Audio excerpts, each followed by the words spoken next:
PCB designing course. As we have discussed in our first class, which was basically an introduction class, and in the introduction class, I told you about the availability of jobs for designing these PCBs. There are thousands of jobs available for PCB designers, which are basically now working remote.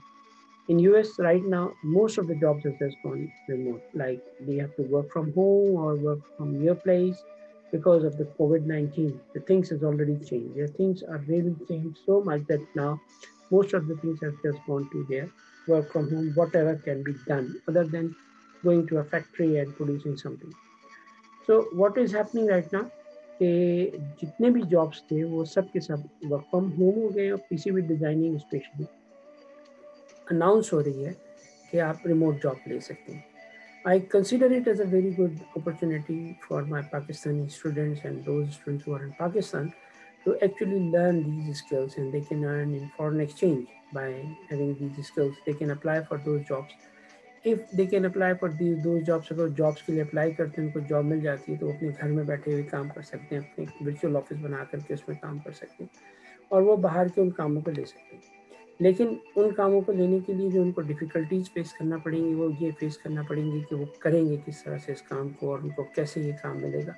तो हमने पहले भी बताया था कि हमने ये किया कि हमने उनके लिए यहाँ पर अपनी कंपनी में जॉब्स लेना शुरू कर दी. अपनी कंपनी में हम पीसीबी डिज़ाइनिंग के जो कॉन्ट्रैक्ट्स हैं वो ले रहे और वो पीसीबी डिज़ाइनिंग के कॉन्ट्रैक्ट्स हम अल्टीमेटली फॉरवर्ड कर देंगे उन लोगों को जो कि इस में परफेक्ट हो जाएंगे और वो जो परफेक्ट पीसीबी डिज़ाइनर्स बन जाएंगे या उनको आता होगा पीसीबी डिज़ाइन करना, वो जॉब हम उनको दे देंगे और उस तरह से हम एक वर्चुअली कंडक्ट कर देंगे एक सिस्टम. ये मैंने सारा कुछ इसलिए किया ताकि पाकिस्तान के अंदर अवेयरनेस बढ़े और हमारे जो स्टूडेंट्स हैं जिनको जॉब नहीं मिल रही उससे ना घबराएं, बल्कि ये करें कि वो स्किल्स अपनी इम्प्रूव करें. देखो, अगर तुम्हारे पास स्किल होगी तो तुम किसी न किसी जगह वो काम आएगी. स्किल लेने में, स्किल हासिल करने में कोई बुराई नहीं है.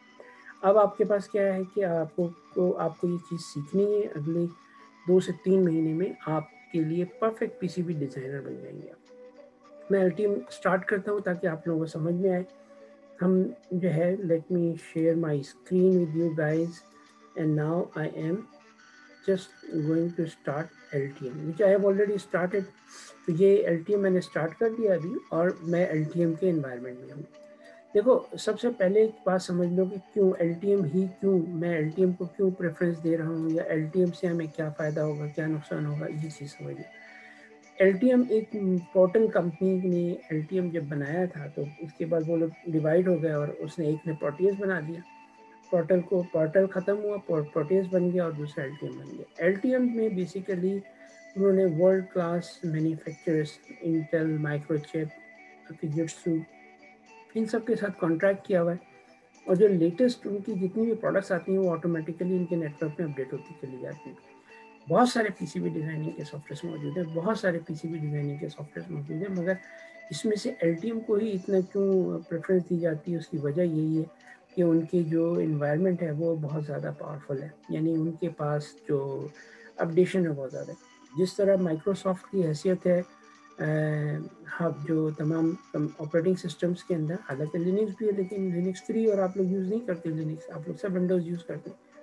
उसकी भी वजह यही हुई थी कि बेसिकली माइक्रोसॉफ्ट ने अर्ली डेज के अंदर डेल से, इंटेल से, इन सबसे कॉन्ट्रैक्ट कर लिया और उनके अंदर वो बिल्ट इन आने लगे. लोग यूज टू हो गए उस चीज़ के. अब जब लोग उस चीज़ के यूज टू हो गए तो क्या हुआ है कि अब वही चीज़ चल रही है, हालांकि उसमें बग्स भी थे, सब कुछ. इसी तरह से LTM ने ये किया कि शुरू में ही एग्रीमेंट्स कर लिए सारे. अब उनके उन एग्रीमेंट्स की वजह से क्या हो रहा है कि मोस्टली जितने भी लोग काम कर रहे हैं वो सारे के सारे यही काम कर रहे हैं कि वो LTM को प्रेफरेंस देते हैं और कंपनियां बड़ी बड़ी जो है वो बेस करती हैं माइक्रोचिप और इन सब चीज़ों के ऊपर. और उनसे क्या होता है कि एटमेगा हो गया और ये सारे कंपनियां, इनके कंपोनेंट सारे जितने भी बनते हैं उनसे उन्होंने एग्रीमेंट कर लिया और जैसे ही कोई नया कंपोनेंट आता है वो उनके ऊपर अपडेट हो जाता है. मोस्ट एक्सटेंसिव लाइब्रेरी होने की वजह से, हालांकि प्रोटियस भी बहुत अच्छा सॉफ्टवेयर है, ईगल भी बहुत अच्छा है, पीकैट भी बहुत अच्छा है और सब में चीज़ें मौजूद है, मगर LTM को प्रेफरेंस दिया था. तो अगर आपको प्रोटियस में काम आता है तो आपके लिए बहुत चीज़ें आसान हो जाएंगी क्योंकि दोनों की बेस सेम है. अगर प्रोटियस में काम नहीं आता तो कोई मसला नहीं है आपके लिए, इसलिए कि आप बहुत जल्द इस चीज़ को सीख जाएंगे. और ये इसलिए रिक्वायरमेंट है कि क्लाइंट की रिक्वायरमेंट आती है कि जी LTM पे काम किया हुआ वो प्रेफर्ड है, और LTM पे बहुत इजीली आपको काम मिल जाता है। तो ज़्यादातर काम आपने वर्चुअली करना है, आपने बहुत ही कम काम फिजिकल करना है, हार्डवेयर नहीं बनाना है इसमें कोई भी, आपने इसमें सिर्फ सॉफ्टवेयर जो आएगा बनने के लिए वो बनना है। मैं तुम लोगों को यहाँ पे अभी एक ओवरव्यू दे रहा हूँ पूरे एनवायरनमेंट की। आज की क्लास ज़्यादातर ओवरव्यू के ऊपर होगी, जिसके अंदर हम थोड़ा सा समझाएंगे कि ये प्रोडक्ट है क्या, किस तरह से काम करती है। उसके बाद नेक्स्ट क्लास से फिर हम एक प्रोजेक्ट लेके चलेंगे। जो प्रोजेक्ट हम लेके चलेंगे उस प्रोजेक्ट के अंदर ये होगा कि हम फॉर एग्जांपल हम एक 3D प्रिंटर के लिए हम उसका ड्राइवर बोर्ड बनाएंगे, जिसमें प्रोसेसर भी उसके बिल्ट इन उसके ऊपर होगा। फिर उसके बाद उसके अंदर क्या चीज़ होगी, सेकंड चीज़ क्या होगी, ड्राइवर के साथ आपके पास फिर उसकी जो आपके पास हीटिंग एलिमेंट ड्राइव करने के लिए मॉसफेट स्विचिंग सिस्टम लगा होगा। फिर उसके अंदर उसके 3 अदद जो आपके पास स्टेपर मोटर्स होती हैं उसके कंट्रोलर भी उसी बोर्ड पर होंगे, और उसके साथ LCD लगाने के लिए एक पोर्ट मौजूद होगा और एक USB पोर्ट मौजूद होगा और USB ड्राइवर मौजूद होगा। और फिर उसके बाद हम उसमें SD कार्ड भी लगा लेंगे कि SD कार्ड भी मौजूद है। तो ये एक प्रोजेक्ट लेके चलेंगे पूरा, और फिर इसको हम कंप्लीट करेंगे, इसका PCB डिज़ाइन करेंगे, और फिर वो आपको हम दिखाएंगे कि फैब्रिकेशन में कैसे आता है। बहुत सारे लड़के लड़कियों के लिए जो स्टूडेंट्स होंगे उनके लिए सिर्फ इतना ही काफ़ी होगा कि वो इतना कम है। इस जॉब के लिए नॉर्मली $10, $5, $10 पर के हिसाब से मिल रहे होते हैं वेरी इजीली, और आगे जा कर के उसकी बढ़ जाती है डिमांड जब आपके पास आती है। मैं इसमें पहले ओवरव्यू ले लूँ, फिर मैं नेक्स्ट आपको समझाता हूँ। PCB डिज़ाइनर में LTM जो है वो बेसिकली एक फाइल बेस्ड ऑपरेटिंग सिस्टम है। उसमें हर फाइल अलग अलग बनती है, और जो उसका फाइलों का मजमूआ है उसको हम प्रोजेक्ट कहते हैं, और फिर जो प्रोजेक्ट बनता है वो यहाँ पर आपके पास विजुअल डिस्प्ले। मैं जाता हूँ, मैं कहता हूँ कि न्यू प्रोजेक्ट। तो जैसे न्यू प्रोजेक्ट करूँगा, मेरे पास एक विंडो ऑपरेट होगी जिसके अंदर मेरे बहुत सारे ऑप्शन आ रहे होंगे कि किस किस्म का है, यूरो कार्ड है, क्या है, एट लॉन्ग है, क्या चीज़ है। हम ले लेते हैं कि PCB का एक सॉफ्टवेयर, हमने नाम दिया इसका PCB क्लास 1, ठीक आपके लिए है। तो ये इसको कर लिया, LTM प्रोजेक्ट है, मैंने इसको क्रिएट किया। जैसे मैं इसको क्रिएट करूँगा ये प्रोजेक्ट क्रिएशन में चला गया। तो आज का जो हमारा पहला सेशन होगा वो होगा इसी चीज़ के ऊपर कि हमने डिस्कस करना है चीज़ों को किस तरह से होगी। अच्छा जी, अब ये PCB डिज़ाइन का प्रोजेक्ट आ गया।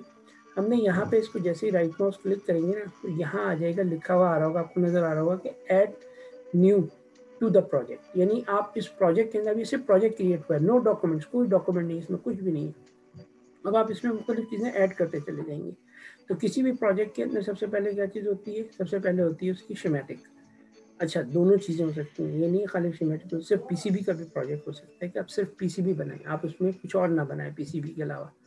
अगर आप PCB के अलावा कुछ और नहीं बनाना चाहते तो कोई बात नहीं, शेमेटिक के बगैर भी PCB बनता है। बहुत छोटा सा PCB बनाना है, शेमेटिक बनाने की ज़रूरत ही नहीं है आपको। लेकिन उसूलन नॉर्मली होता है कि शेमेटिक आता है, प्रोजेक्ट असाइन होते हैं, प्रोजेक्ट जब असाइन होते हैं वो आपको अपनी रिक्वायरमेंट भेजते हैं, आइदर वो आपको PCB भेजते हैं। अच्छा, अगर उन्होंने शेमेटिक बनाया हुआ तो फिर वो PCB बनाने में ज़्यादा टाइम नहीं लगता। तो नॉर्मली ये होता है कि वो आपको अपनी रिक्वायरमेंट भेजते हैं, बोर्ड साइज भेजते हैं, और बोलते हैं आप अपने कंपोनेंट के हिसाब से सजेस्ट करें पूरी चीज़ को। फिर जब आप कंपोनेंट के हिसाब से पूरी चीज़ सजेस्ट करते हैं तो फिर उसके बाद आपके पास ये होता है कि आप अपना काम करना शुरू कर देते हैं। तो प्रोजेक्ट्स जो आपके पास आएंगे इस तरह से आएंगे कि इस कंट्रोलर को यूज़ करते हुए, इस FPGA को यूज़ करते हुए आपने ये प्रोजेक्ट बनाना है, और जो वो आपको केसिंग का साइज़ दे देंगे उस साइज़ की PCB बनानी है आपने, और वो बता देंगे कितनी देर में करनी है। और बाज़ों का ऐसा होता है कि ऑलरेडी बनी हुई PCB होती है, उसमें कुछ चेंजिंग करनी होती है, खाली उसमें कुछ कंपोनेंट आगे पीछे करने होते हैं। हर कंपनी जो मैन्युफैक्चरर है, 3 तरह की अलग अलग कंपनियाँ होती हैं। एक कंपनी वो होती है जो प्रोडक्ट ओन कर रही होती है। जो कंपनी प्रोडक्ट ओन कर रही होती है उसको ज़रूरत नहीं होती कि वो इस उसमें पड़े कि PCB वगैरह कौन बनाएगा कौन नहीं बनाएगा, वो एक कंपनी को ऑर्डर दे देती है जो करती है। दूसरी जो कंपनी होती है, जो मैन्युफैक्चरिंग कंपनी होती है, वो क्या करती है कि केसिंग वगैरह किसी और से बनवाती है, और जो मेन चीज़ है क्या नाम है, सर्किट बोर्ड वगैरह किसी और से बनवाती है। जो सर्किट बोर्ड वाले लोग होते हैं वो क्या करते हैं कि PCB डिज़ाइनिंग जो है बेसिकली किसी और को दे देते हैं, और हार्डवेयर डिज़ाइनिंग जो है कि लोग अलग होते हैं। अच्छा देखो, मैं तुम लोगों को यहाँ पे कुछ बातें और अच्छी तरह से समझा दूँ। बेसिकली हर इंडस्ट्री का ना एक स्ट्रक्चर होता है काम करने का। अगर मैं समझाने की कोशिश करूँ तुम्हें, तुम ये समझो कि जैसे कि सिविल इंजीनियर है। अब सिविल इंजीनियर जो है, आर्किटेक्ट जो है, वो सिर्फ बिल्डिंग डिज़ाइन करता है, वो बनाता नहीं है कुछ भी, आगे सिर्फ चेक करता है सही हो रहा है नहीं हो रहा है। इसी तरह पीसीबी डिज़ाइनर जो है ना, उसका काम नहीं है कि वो हार्डवेयर बनाए, वो उसका काम ये है कि सिर्फ पीसीबी ही डिज़ाइन करता है। वो अब पूरा डिज़ाइन करके जो डिज़ाइन शीट के ऊपर केसिंग के अंदर कटिंग होल्स वगैरह उसके हिसाब से बना करके वो दे देता है। अच्छा, जो उसके बाद इसी तरह से जैसे आर्किटेक्ट काम करता है, फिर उसके बाद एक सिविल इंजीनियर होता है, जो सिविल इंजीनियर जो अपनी बिल्डिंग की कंस्ट्रक्शन करवाता है, लेकिन खुद कुछ नहीं करता, उसके जो लेबर होती है नीचे वो काम कर देती है। वो सिर्फ ये देखता है, ऑर्डर देता है कि इस तरह करो, इस तरह करो, इस तरह करो, इस तरह करो। ये हार्डवेयर इंजीनियर का काम होता है। फिर आपके पास टेक्नीशियंस आ जाते हैं, टेक्नीशियंस होते हैं नीचे के, वो काम कर रहे होते हैं। इनिशियल R&D के वक्त जो बंदे होते हैं वो नॉर्मली टीम के अंदर पीसीबी डिज़ाइनर भी होते हैं, हार्डवेयर के भी इंजीनियर्स होते हैं, क्योंकि उन्होंने पीसीबी डिज़ाइन की होती है। और वो बेसिकली क्या होता है कि जो डिज़ाइन स्ट्रक्चर होता है पीसीबी का, वो शेमेटिक रख करके हार्डवेयर इंजीनियर से सब कुछ कर सकता है, और जो फर्मवेयर वाले लोग होते हैं वो अलग होते हैं। हम इस कोर्स के अंदर हम पीसीबी डिज़ाइनिंग करेंगे पूरी की पूरी, यहाँ पे आके हम रोक देंगे, क्योंकि इसके बाद आपका एक सेक्शन कंप्लीट हो जाएगा। बहुत सारे लोगों ने जिन्होंने रिमोट जॉब्स करनी है फॉरेन कंपनीज़ के लिए, जर्मनी की कंपनीज़ हैं, यूरोप की बहुत सारी कंपनीज़ हैं, और उसके बाद यूएस की कंपनीज़ हैं। ये सारी की सारे लोग यहाँ की कंपनियाँ के लिए आप काम करेंगे, लेकिन आप अपफ्रंट काम नहीं करेंगे, आप हमारे साथ मिलकर काम करेंगे। क्यों? इसलिए कि अगर आप अपफ्रंट जाएंगे तो आपको हो सकता है एंटरटेन ना करें इनिशियली, मगर जब आप 8-10 प्रोजेक्ट कर लेंगे तो फिर आपकी एक तो नॉलेज हो चुकी होगी, और फिर आप डायरेक्टली उन कंपनीज़ के लिए, जिन कंपनीज़ के आपने प्रोजेक्ट्स बनाए थे, उनको डायरेक्ट कांटेक्ट कर सकते हैं। और हमें इस पर कोई इतराज़ नहीं होगा, क्योंकि हमारा काम ये है कि हम आपको प्रिपेयर कर दें कि आप इस काम को ले सकें। हम भी आपको काम देंगे और वो लोग भी आपसे काम ले सकेंगे, आप डायरेक्ट काम ले सकेंगे। अच्छा, तो ये तो पहला जो बैच होगा वो यहीं पे आके रुक जाएगा। वो इसको फील्ड को अपना बना लेगा कि बस मेरा काम ये है कि मैं स्कीमेटिक डिज़ाइन करूँ, और मैं उसके बाद पीसीबी डिज़ाइन करूँ और उसका फर्मवेयर लिख दूँ। अच्छा, क्योंकि ये सारे वो काम है जिसके लिए फिजिकल नीड नहीं है। उसके बाद जो सेकंड लेयर होगी आप लोगों की, वो होगी जो पीसीबी फैब्रिकेशन के अंदर जाना चाहेगी। तो वो लोग अलग होंगे जो पीसीबी फैब्रिकेशन में जाएंगे। तो जो पीसीबी फैब्रिकेशन में जाएगा वो उसको पीसीबी डिज़ाइनिंग आना चाहिए, मगर ज़रूरी नहीं है कि पीसीबी डिज़ाइन भी करे। ठीक है, उसके बाद वो जो शेमेटिक बना हुआ आ जाएगा वो उसको टेस्ट करके फॉरवर्ड कर पीसीबी फैब्रिकेट कर देंगे। तो उनको नॉलेज इसलिए होनी चाहिए कि जो इस सॉफ्टवेयर की जो आउटपुट्स हैं जितनी भी, यानी एलटीएम की जो भी आउटपुट्स आएंगी, वो उसमें कैट कैम आउटपुट आ रही है। 3D तो बहुत ही कॉमन सी चीज़ है, लेकिन उसमें कैट कैम की इंफॉर्मेशन आ रही है। तो पीसीबी जब मैन्युफैक्चरिंग प्रोसेस में जाता है तो उसके मल्टीपल स्टेजेस होते हैं, वो मैं बाद में फिर डिस्कस करूँगा। तो एक बात जो, अब दूसरी बात जो हो गई कि जो थर्ड लेयर है वो है हार्डवेयर इंजीनियर की। उसके लिए फैब्रिकेशन का भी उसको पता होना नहीं चाहिए, क्योंकि उसकी फील्ड ही नहीं। उसका काम तो सिर्फ ये है कि पीसीबी बना आया है, उसके साथ उसका स्कीमेटिक आया है, उसके कंपोनेंट लिस्ट आई है जिसे हम बॉम कहते हैं, बिल ऑफ मटेरियल आया हुआ है, और उसके पास परचेजिंग के लिए सारी चीज़ें आएंगी। तो जब वो सब चीज़ें आएंगी तो वो क्या करेगा, ऑर्डर प्लेस करेगा, या उसके सब चीज़ें आएंगी, अब उसको वो फर्स्ट टाइम फैब्रिकेट करके टेस्टिंग करके ओके का सैंपल पास कर देगा। अगर ओके का सैंपल पास हो जाता है तो प्रोडक्शन लाइन में चला जाएगा। उसका काम है फिर प्रोडक्शन लाइन को मैनेज करवाना। अच्छा, प्रोडक्शन लाइन के अंदर किन किन चीज़ों की इंपॉर्टेंस है, इस चीज़ को आप अलग से समझ लें। प्रोडक्शन लाइन के अंदर आपके पास पिक एंड प्लेस मशीनें इस्तेमाल होंगी कि छोटे कंपोनेंट्स लग रहे हैं, तो वो फिर आपको ज़रूरत ही नहीं पड़ेगी कि आप जो है ना किसी और चीज़ के ऊपर जाएँ। एक pick and place machine 1000 board बड़े आराम से एक दिन में तैयार कर लेती है। और अगर आपके पास 10 मशीनें लगी हुई हैं तो 10,000 पीस बन जाते हैं। मैं इन सब चीज़ों पे इस आगे सब्जेक्ट को डिस्कस करने के बाद आऊँगा कि प्रोडक्शन में इस वक्त क्या फ़वायद हैं और पाकिस्तान को क्यों इस लाइन में जाना चाहिए।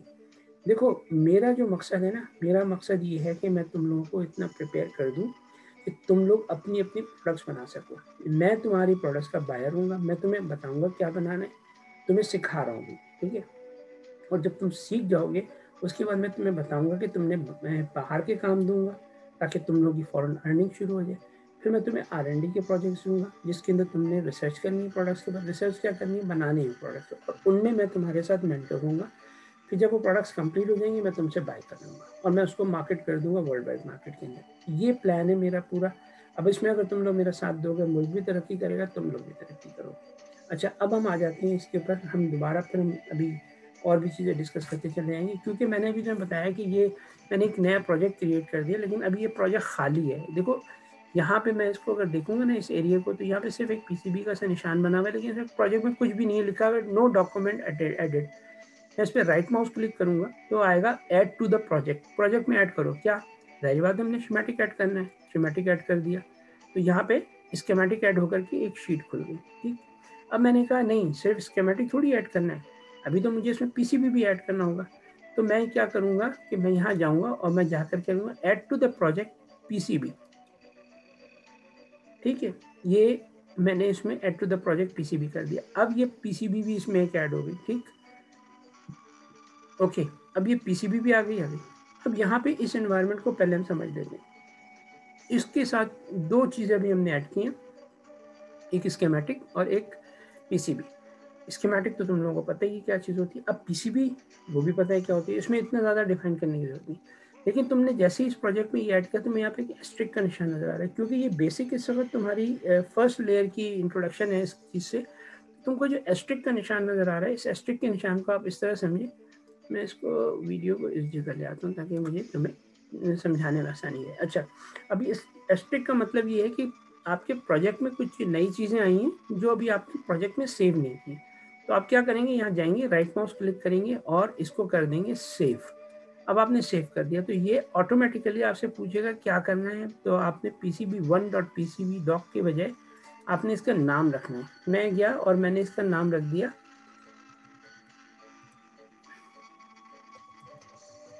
पीसीबी क्लास 1 प्रोजेक्ट,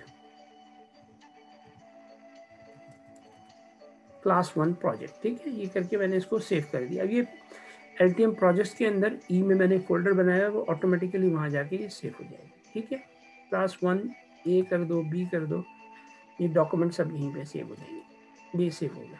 अच्छा, अब ये पूछ रहा है शीट 1।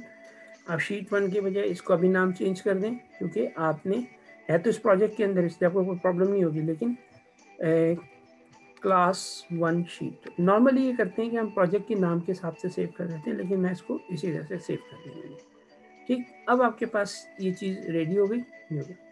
हमें अब यहाँ पे क्या करना है, हमें इसे मज़ीद समझना है इस पूरे इसको कि ये इस इन्वायरमेंट में है क्या क्या और हमें किस तरह से चीज़ों को करना होता है।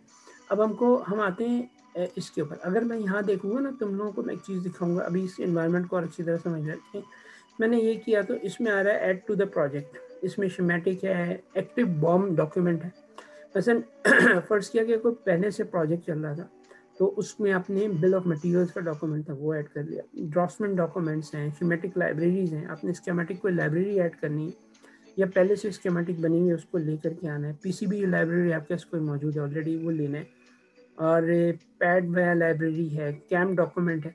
तो ये जो पहले से कोई प्रोजेक्ट चल रहे होते हैं ना, उसमें ऑलरेडी बने हुए होते हैं। मसलन अब आप जब काम करना शुरू करेंगे तो अब मैं तुम लोगों को यहाँ पे बहुत अच्छी बात बताता हूँ कि टेक्निक्स क्या होती हैं। अच्छी टेक्निक्स किसे कहते हैं पीसीबी डिज़ाइनिंग में या किसी भी प्रोजेक्ट डिज़ाइन में, सबसे अच्छी टेक्निक्स क्या होती हैं उस चीज़ को समझ लो। हम क्या करते हैं कि किसी भी इलेक्ट्रॉनिक्स की डिवाइस के अंदर, किसी भी चीज़ के अंदर ना बहुत सारे सेक्शंस होते हैं। वैसे मैं तुम्हें एक बात बताता हूँ, जब मैं एलजी कंपनी में लकी गोल्ड स्टार कंपनी होती थी पहले, जो पाकिस्तान में ऑपरेट हुई, और जो एलजी कंपनी इसका असल नाम था लकी गोल्ड स्टार। तो लकी गोल्ड स्टार के बाद फिर उन्होंने इसका नाम एलजी कर दिया, सिर्फ शॉर्ट फॉर्म कर दी, एलजी कर दिया। ये south Korea Seoul twin towers में इनका ऑफिस है। मैं वहाँ पे एलजी कंपनी का चीफ इंजीनियर रह चुका हूँ। इस वे बैक लाइक 1993-92 इस वक्त मैंने ग्रेजुएशन की। उसके बाद lucky gold star company Pakistan में थी, कराची में इसका ऑफिस था। हमने वहाँ पे ज्वाइन किया, तो फिर वहाँ से मैंने साउथ कोरिया किया और वहाँ जाकर लर्न किया। अब मैंने जब वहाँ जाकर के देखा तब मुझे चीज़ें समझ में आई कि किस तरह से क्या चीज़ें। तो हमने सबसे पहले टेलीविज़न डिज़ाइन किया। तो किसी भी इलेक्ट्रॉनिक प्रोडक्ट के अंदर जिस चीज़ को तुम्हें सबसे ज़्यादा समझना ज़रूरी है, वो समझना ज़रूरी है कि कितने सेक्शन होते हैं। मसलन एक अदर टीवी डिज़ाइन करने में, उस ज़माने में टीवी जो है CRT ट्यूब वाला टीवी होता था, लेकिन वो फार्मूले तो सारे वही है ना, कोई चेंज तो नहीं हुआ इसमें। तो उसके अंदर क्या होता है, सबसे पहले एक पावर सेक्शन होगा, पावर सेक्शन की एक चीज़ हो जाएगी जो पावर सप्लाई बनेगी, उसकी एक आउटपुट रिक्वायरमेंट होगी, एक इनपुट रिक्वायरमेंट होगी। तो किसी भी सेक्शन के इलेक्ट्रॉनिक्स के एक कंबाइन बोर्ड के ऊपर किसी भी सेक्शन की एक रिक्वायरमेंट होती है इनपुट की, एक आउटपुट की, और उसको इनपुट और आउटपुट को प्रोसेस, इनपुट को आप प्रोसेस करते हो और आउटपुट के निकाल देते हैं। तो एक पावर सप्लाई सेक्शन हो जाता है, फिर एक ऑडियो सेक्शन होता है, फिर एक वीडियो सेक्शन होता है, फिर एक RF सेक्शन होता है जहाँ से कि आपके पास RF सिग्नल इन होता है, फिर आपके पास एक सिंक सेक्शन शुरू होता है जहाँ पे पिक्चर क्रिएट होती है, फिर आपके पास एक HD सेक्शन होता है जहाँ से हाई टेंशन वोल्ट प्रोड्यूस होते हैं, फिर आपके पास एक ड्राइवर सेक्शन बनता है, हॉरिजॉन्टल ड्राइवर सेक्शन, फिर एक वर्टिकल ड्राइवर सेक्शन। तो इस तरह 7 सेक्शंस होते हैं। तो हमने जब काम करना शुरू किया तो फिर हमें समझ में आया कि भाई हर सेक्शन को आप जोड़ दें। तो हुआ ये कि अब आप जब PCB डिज़ाइन करेंगे ना, तो आपको PCB डिज़ाइन करने में, क्योंकि आपने अपना कैरियर बना लिया है, PCB डिज़ाइनिंग को अब आपने अपना कैरियर बना के रखा है, तो आपकी बेस्ट प्रैक्टिसेस क्या होनी चाहिए। देखो अभी हम शुरू करने जा रहे हैं, अगर हमें रास्ता और मंजिल का पता होगा तो हमें आसानी रहेगी। अगर मैं तुम लोगों को अभी ये बातें समझा दूंगा ना, तो तुम लोगों को जब प्रोफेशनली PCB डिज़ाइनिंग का काम शुरू करोगे तो तुम्हें बहुत ज़्यादा आसानी महसूस होगी कि तुम्हारी एक चीज़ माइंड में क्लियर होगी। तो जब सेक्शंस बना दिए जाते हैं तो उन सेक्शंस को जब हम क्या करते हैं कि हम इस तरह से करते हैं कि एक सेक्शन को एक शीट पे बनाते हैं, दूसरी शीट पे नहीं बनाते, फिर दूसरी शीट को हम दूसरे सेक्शन में बनाते हैं, दूसरे सेक्शन को तीसरे सेक्शन को हम तीसरी शीट पे बनाते हैं, और ये सारी शीटें सेव कर ली जाती है और इनके सेक्शन के नाम से सेव कर ली जाती है। अब पावर सप्लाई जो है वो यूनिक तो नहीं, वो तो हर दूसरी प्रोडक्ट के अंदर होती है, तो उससे मिलती जुलती आगे पीछे चीज़ें होती है ना। तो 5 वोल्ट की पावर सप्लाई तो हर जगह ही यूज़ हो रही होती है, तकरीबन हर जगह ही होती है, और 220 वोल्ट आएंगे, 5 वोल्ट बनेंगे, तो आपको सिंपल अडोप्टर भी बनाने होते हैं, पावर सप्लाई बनाती है और ऑन बोर्ड भी बनाने पड़ते हैं ना, कि वो डायरेक्ट 220 वोल्ट दिए वहीं पे वो पार्ट को 5 वोल्ट बने, वो सर्किट में फीड होना शुरू होगा, उसी में बहुत सारे कंपोनेंट्स रखे। तो आप क्या करेंगे कि एक शीट बनाएंगे जिसमें सिर्फ 5 वोल्ट बनेंगे। अब ये 5 वोल्ट जब भी जिस प्रोजेक्ट पे भी चाहिए होगा आप इस शीट को कॉल कर लेंगे। जैसे मैंने तुम्हें यहाँ दिखाया था ना कि मैं जब इसे करता हूँ तो यहाँ आता है add new to the project, तो इसमें आता है कि स्कीमेटिक लाइब्रेरी। स्कीमेटिक लाइब्रेरी से मुराद ये कि आपने कोई स्कीमेटिक बनाया हुआ है पहले से और उसको आप कॉल कर रहे हैं अपने इस प्रोजेक्ट के अंदर। ठीक इसी तरह PCB लाइब्रेरी हो सकता है आपने डिस्क्रीट बनाने के बजाय उसको इसमें ऐड करना है, तो आपने ये उठा के लिया है इसके अंदर, ठीक है। ये तो यहाँ पर जो है ना, ये तुम समझो कि हम जो काम करने जाएंगे तो हमारी कोशिश ये हुआ करें कि हम जब भी बनाए ना इस तस्वीर। मसलन एक चीज़ और है, अब मुख्तलिफ किस्म के माइक्रो कंट्रोलर इस्तेमाल होते हैं, FPGA हैं और दूसरी ICs हैं, तो उन ICs की एक पेरिफेरल सर्किटरी होती है जो उनके साथ अटैच होती है। मसलन एक माइक्रो कंट्रोलर नॉर्मली पिक के माइक्रोचिप के जितने माइक्रो कंट्रोलर्स होंगे उनमें कोई क्रिस्टल नहीं होता कि उनकी ऑसिलेशन बिल्ट इन होती है, उसमें सिर्फ बाहर RC एक नेटवर्क लगता है, यानी एक आपका कैपेसिटर लगेगा और रेजिस्टर लगेगा, उस RC के ज़रिए से आप उसकी फ्रिक्वेंसी डिफाइन कर देते हैं। ये एक अच्छी बात भी और ड्रॉबैक भी। अच्छी बात क्यों और ड्रॉबैक क्यों? अच्छी बात ये क्रिस्टल के पैसे बच के अंदर चला गया। बुरी बात क्यों है? क्योंकि जब RC नेटवर्क बाहर लगता है, अगर उसके अंदर ज़रा से भी एक्यूरेसी का फ़र्क होगा तो जो उसकी ऑसिलेशन टाइमिंग है वो चेंज हो जाएंगे। ऑसिलेशन टाइमिंग चेंज होने से क्या होगा कि आपने जो काम करना है अगर वो टाइम बेस्ड है, यानी अपने उसके अंदर एक टाइमिंग बहुत इंपॉर्टेंट है, तो वो क्या होगा कि वो काम नहीं कर सकेगा। फिर उसकी करेक्शन के लिए आपको RTC ऐड करना पड़ेगा जो आपको रियल टाइम क्लॉक देगा, और जो कि बेसिकली ऑफ भी नहीं होगा, जब आप यूनिट ऑफ कर देंगे तब भी रहेगा। वो जब हम सर्किट्स को पढ़ेंगे तो हमें समझ में आएगा कि उसमें क्या चीज़ इंपॉर्टेंट है। लेकिन जितने भी एटमेल के आपको कंट्रोलर्स मिलेंगे उसमें बाहर मिलेगा आपको।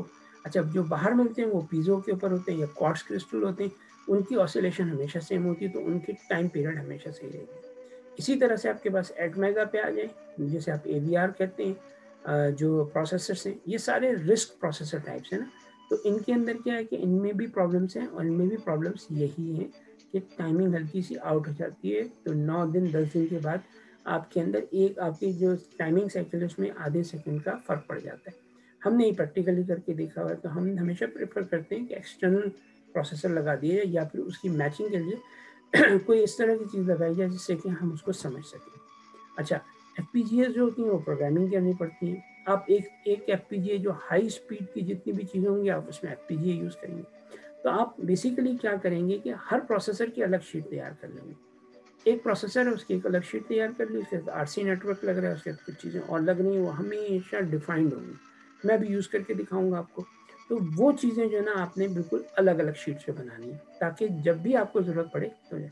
तो एक अच्छा PCB डिज़ाइनर जिसने अपने PCB डिज़ाइनिंग को अपना कैरियर बनाया है और वो यही PCB डिज़ाइनिंग का ही काम कर रहा है मुख्तलिफ इदारों के लिए, और वो बाहर की कंपनियों से भी ले रहा है और अपना भी काम कर रहा है, वो कोई और जॉब के साथ भी कर सकता है क्योंकि वो इवनिंग में बना सकता है। PCBs वगैरह। तो उसके लिए जो मेन इंपॉर्टेंट चीज़ हो जाती है वो ये हो जाती है कि उसकी लाइब्रेरी कुछ अर्से के अंदर बहुत ज़्यादा बढ़ जाती है, और उसको पता होता है सब चीज़ों का, उसको पोर्ट्स के नाम पता होते हैं, नेट लिस्ट पता होती है। तो क्या होता है कि वो फौरी तौर के ऊपर बस जैसे उससे कहा जाता है तो पता चला उसने आज उसको काम दिया गया, दूसरे दिन जॉब मिल गई पूरी। अगले हैरान रह जाते हैं कि यार ये इतनी जल्दी बना दिया इसने, जिसको नहीं पता। और जिनको पता है उनको पता ही है कि आहिस्ता आहिस्ता बनाते बनाते, पीसीबी बनाते बनाते इतने सारे उसके पास डेटाबेस में उसके मौजूद हैं, लाइब्रेरी में इतनी सारी स्कीमेटिक्स मौजूद हैं। और उसने, अच्छा, बहुत सारे लोग जो नए होते हैं जिनको नहीं समझ में आती ना, उनके लिए क्या प्रॉब्लम होता है, उनके लिए प्रॉब्लम ये होता है कि वो पीसीबी एक ही शीट पे पूरा पीसीबी डिज़ाइन कर देते हैं। जब वो एक ही शीट पे पूरा पीसीबी डिज़ाइन करते हैं तो जब नया कोई पीसीबी बनाना उनको नए से सारा कुछ करना पड़ता है। तो देखो ये कुछ टेक्निक्स है जिनको हमने समझ लिया। अच्छा, अब हमारे पास ये आ गया यहाँ पे पीसीबी, हम बाकी चीज़ों को भी समझ लेते हैं। मसलन मैं तुमको एक चीज़ और समझाता हूँ। यहाँ पर ना ये एक निशान बना हुआ है इसका, ये जो निशान बना हुआ है ये इसका मतलब ये है कि बेसिकली आपने यहाँ पे प्रेफरेंसेस डिफाइन करनी। अच्छा, ये प्रेफरेंसेस चेंज हो जाती हैं, यानी ये प्रेफरेंसेस लोकल मशीन के ऊपर होती हैं। ये आप डिफाइन कर देते हैं कि जर्नल है कि स्टार्टअप पे क्या होगा, ओपन लास्ट प्रोजेक्ट ओपन करना है, या शो स्टार्टअप स्क्रीन करना है, या मॉनिटर डिस्पो, जो भी चीज़ें ना यहाँ पे। अब ये इसके अंदर व्यू आ जाता है कि व्यू किस तरह का आपने लेना है, ब्लैक स्क्रीन लेना है, स्क्रीन वाइट स्क्रीन लेना है, डाटा मैनेजमेंट किस तरह से करनी है, शेमेटिक के अंदर बहुत सारी चीज़ें आ जाती हैं। तो जब आप इसमें आ जाते हैं ना कि जनरल आ जाए शेमेटिक के अंदर, और अपने ग्राफिकल एडिटिंग कर लें उसके अंदर, फिर आपके, तो ये जितनी भी चीज़ें ना ये सारी की सारी हमें वो करनी होती हैं, समझनी होती है हमें कि हमें इसे किस तरह से इस्तेमाल करना है। अच्छा, अब ये थोड़ा सा यहाँ पे इशू होगा हमें, हम इसको यहाँ हम इसे सेव नहीं करते क्योंकि हमें सेव करने की ज़रूरत ही नहीं है कि हमारा काम इसमें है नहीं इतना। ठीक, अब हम क्या करेंगे कि ये हम एज इट इज़ छोड़ देंगे, क्योंकि इसकी हमें लेकिन सिर्फ दिखाना ज़रूरी था, इसलिए कि तुम लोगों को पता है कि कैम एडिटर है। तो कैम एडिटर में जनरली क्या होगा, डिफ़ॉल्ट पीसीबी विड्थ कितनी होगी, हाइट कितनी होगी, माइसोलिनियस वो क्या होंगे, गर्बर फाइल के अंदर जो आप ए और जी जो वो करेंगे वो किस तरह से होगा, और यानी इसकी आपने जो आउटपुट है वो राउटिंग आउटपुट होगा किस तरह निकलेगी। ये मैं सब चीज़ें बाद में समझाऊंगा, लेकिन ये यहाँ से आप प्रेफरेंस सेट कर सकते हैं प्रोजेक्ट स्टार्ट करने से पहले। ये आप एक दफ़ा सेव कर लेते हैं, बार बार आपको ये चीज़ सेव नहीं करनी पड़ती। ठीक, ये हो गई बात। इसको हमने कर दिया क्लोज यहाँ से, और हम अब करते ये हैं कि हम इसको थोड़ा सा ऊपर उठा लेते हैं ताकि ये हमें नज़र आता रहे, क्योंकि मेरे सामने स्क्रीन पे ये चल रहा होता है ना, मेरी इमेज आ रही होती है। तो मैं इसको भी यहाँ से उठा के इधर ले आता हूँ, और ताकि मेरे सामने हर चीज़ आ जाए। एक सेकेंड ना, अब हम क्या करते हैं कि हम आ जाते हैं अगली चीज़ की तरफ। मैं थोड़ा सा इसको ऑर्गेनाइज कर दूँ, ज़रूरी है ऑर्गेनाइज करना, वरना हमें समझ नहीं आएगी चीज़ें। ठीक है, थोड़ा सा छोटा कर दूँ क्योंकि स्क्रीन मेरे सामने रहे। ओके, अभी आ गई। अब हमने क्या करना है बेसिकली, अब हमारा काम ये अगला कि हमने इसके अंदर ये देखना है, बाकी चीज़ों को समझना है क्या करना है। सबसे पहले प्रॉपर्टीज़ पे आ जाए। जब हम प्रॉपर्टीज़ पे आते हैं ना, तो ये प्रॉपर्टीज साइड में खोल देता है। इसके प्रॉपर्टीज़ का अब जो बेसिकली काम ये होता है कि अभी तो ये ऑल सेलेक्टेड है, मैंने हटा दिया। अब जो मैं चीज़ सेलेक्ट करूँगा सिर्फ वही चीज़ आ जाएगी। ये कब इस्तेमाल होगी, ये उस वक्त इस्तेमाल होगी जब आप पीसीबी डिज़ाइन कर रहे होंगे और शेमेटिक और पीसीबी के बीच में आपने एक लिंक प्रोड्यूस होगा, तो आपने कुछ कंपोनेंट सेलेक्ट करने होंगे। तो आप चाहते होंगे कि यार मैं सिर्फ ये चीज़ें सेलेक्ट कर लूँ या सिर्फ ये चीज़ें सेलेक्ट कर लूँ। मैं इसको पीसीबी के अंदर आप शेमेटिक में सेलेक्ट करूँगा, वो चीज़ मेरी ऑटोमेटिकली पीसीबी में सेलेक्ट हो जाएगी। तो ये हम उस वक्त इस्तेमाल करते हैं, लेकिन ये पीसीबी की जो प्रॉपर्टीज़ हैं, प्रॉपर्टीज़ हर चीज़ की अलग अलग होंगी। मसलन फॉर एग्जांपल मैं इसको क्लिक करूँगा, बंद हो जाएगा, और यहाँ पे ये लिखा हुआ है पैनल्स। अब ये पैनल्स जो है ना, ये सारी चीज़ें शो करती हैं। मैं यहाँ से अगर देखो प्रोजेक्ट हटा दूंगा ना, इस साइड से प्रोजेक्ट हट गया। मैंने कहा नहीं मुझे प्रोजेक्ट्स देखने हैं सारे, और तो मैंने खोला तो ये प्रोजेक्ट्स आ गए यहाँ पे। तो ये जितने भी पैनल्स खुल सकते हैं ये डॉकेबल होते हैं, इनको आप किसी भी जगह रख सकते हैं। ये आप एलटीएम का फर्स्ट लेक्चर है ना, तो इसमें हमें ये सब चीज़ें पता होनी चाहिए। फिर आप इससे जब यूज टू हो जाएंगे इस पूरे से, नेक्स्ट फेज के अंदर आपको आसानी रहेगी, आप इन्वायरमेंट को समझ चुके होंगे। जैसे किसी कहते हैं ना आईडीई जो होती है उसको समझना बहुत ज़रूरी होता है। IDE means that interactive development environment जो होता है ना किसी भी चीज़ का, वो बहुत ही ज़्यादा ज़रूरी होता है कि आपको पता हो कि कौन सी चीज़ क्या काम कर रही है, किस जगह पे मौजूद है। और फिर आप उसकी, ये बिल्कुल ऐसे ही है जैसे कि आप अपना एक ऑफिस है और आपको पता है कि कौन सी फाइल मेरी कहाँ रखी होती है और किस कैबिनेट में रखी हुई। तो आपके लिए काम में नया बंदा आता है, उसको पता नहीं होता, तो इधर उधर टामक तो यहाँ मारता रहता है, तो चीज़ें नहीं मिलती। तो हम क्या करते हैं कि हम पहले ही सबसे पहले आप समझ लें सारी चीज़ों को। तो यहाँ पर ये आगे कंपोनेंट के नाम से, कंपोनेंट के नाम से जब मैं खोलूँगा ना, तो यहाँ पे मेरे पास एक लाइब्रेरी खुल जाएगी, यहाँ पे एक कंपोनेंट्स की पूरी लिस्टिंग खुल जाएगी। अब तुम लोग यहाँ पर एक चीज़ नोट करो, मैं इसको इधर ले आता हूँ और मैं अपनी इमेज को, अपनी वीडियो को इधर ले जाता हूँ। ठीक हो गया। अब मैं यहाँ पे जब तुम देखोगे ना, तो तुम्हें यहाँ पे ना दो ये लाइब्रेरी माइसेलेनियस इंटरनेट, ये कंपोनेंट्स हैं सारे के सारे, जो कंपोनेंट्स आप यूज़ करने जा रहे हैं अपने पीसीबी डिजाइनिंग के अंदर, उनकी लाइब्रेरी। दो लाइब्रेरियाँ बाय डिफ़ॉल्ट होंगी इसमें, हमेशा याद रखना। कौन सी दो लाइब्रेरियाँ बाय डिफ़ॉल्ट होंगी हमेशा? एक आपकी लाइब्रेरी होगी बाय डिफ़ॉल्ट जो बेसिकली होगी इन लैब के नाम से, इंटरनल लैब लाइब्रेरी के नाम से, वो माइसेलेनियस डिवाइसेस की होगी। इन माइसेलेनियस डिवाइसेस के अंदर register, capacitor, passive devices, connectors और बहुत सारे इस तरह की जो नॉर्मली डायोड्स हैं, ये सब चीज़ें जो जेनरिक उसमें मिलते हैं, जो स्पेसिफिक टू द मैन्युफैक्चरर नहीं हो सकते या होते भी हैं, मगर वो सारी की सारी चीज़ें आपको यहाँ मिल जाएंगी। बस अच्छा, लेकिन अब जब आप इनको सेलेक्ट करेंगे ना, तो ये तीन चीज़ें शो करेगा इसकी एक तो ये शो करेगा कि इसकी जो कंपोनेंट्स हैं उसमें क्या क्या है, क्या क्या नहीं है। अच्छा, ये मैंने यहाँ से इसको खोला, तो इसके अंदर जो दो चार चीज़ें शो करता है ना, एक तो शो करता है उसका सिंबल क्या चीज़ है। जब आप यहाँ पे, जैसे इस वक्त मैंने ट्रांजिस्टर सेलेक्ट किया हुआ है, ये एक ट्रांजिस्टर है जिसकी केसिंग जो है वो TO92A है। अब केसिंग नंबर TO92A, ये तुम्हें वक्त के साथ साथ ये कोड समझ में आएंगे, ये तुम्हें अभी समझ में नहीं आएंगे, क्योंकि तुम या तो नए हो, या तुमने पीसीबी पहले डिज़ाइन नहीं की, या तुमने कंपोनेंट्स में कभी काम नहीं किया। तो ये तुम्हें ऐसा ऐसा करके लर्निंग में खुद ब खुद आते चले जाएंगे। ये ट्रांजिस्टर है NPN, ये ट्रांजिस्टर है PNP, ये जेनरिक है। तो उन्होंने क्या कि जनरल दे दिया। अब देखो मैं इस पे जाता हूँ ना, तो इसके अंदर ये एमिटर बना हुआ है और जो बाहर की तरफ लेके जा रहा है, ये सिंबल किस चीज़ का है? NPN ट्रांजिस्टर का है, नेगेटिव पॉजिटिव नेगेटिव। तो अब बेस इसकी पॉजिटिव होगी, ये दोनों नेगेटिव होंगे और ये यहाँ से आउटपुट देगा। तो ये एक जनरल पर्पस NPN ट्रांजिस्टर है, इसका नंबर है 2N3904। अब इसकी जो पैकिंग है वो TO92A है। जो सिल्वर के जो ट्रांजिस्टर्स आते हैं 3205 वगैरह के, वो 2N305 3205 वगैरह के, उनकी केसिंग अलग होती है, तो उनके नाम अलग होते हैं। तो ये स्टैंडर्ड्स बना दिए गए। जब इलेक्ट्रॉनिक्स की दौर में शुरू हुई ना, तो डाइयों के साइजेस बनाए गए थे, तो उन डाइयों के साइजेस को पैकेजिंग के साइजेस के हिसाब से डिफाइन कर दिया गया था। अब जब पैकेजिंग के साइजेस के हिसाब से डिफाइन कर दिया गया, तो फिर वो उसी नाम से स्टैंडर्डाइज हो गए। अब उस स्टैंडर्ड को इंडस्ट्री फॉलो कर रही है। तो ये सारे पैकेजेस तुम लोगों को समझ में होंगे। जो लोग बिल्कुल नए हैं, जो अभी इन्होंने ग्रेजुएशन किए या थर्ड ईयर फोर्थ ईयर में, तो उनको तो पता बिल्कुल भी नहीं होगा, उनको समझनी पड़ेंगी, ऐसा ऐसा करके सब पता चल जाएगा उनको। अब ये सिंबल आ गया और ये इसकी 3D पिक्चर आ गई। तो ये दिखाई किस तरह का देता है, ये बिल्कुल जेनरिक टाइप का है। जहाँ पे डॉट लगा है इसका मतलब 1 2 3 होगा, और यहाँ पे भी देखोगे तो इसके अंदर 1 2 3 के हिसाब से बेस एमिटर कंडक्टर हमेशा इसी तरह से चलता है। ठीक, ये आ गया।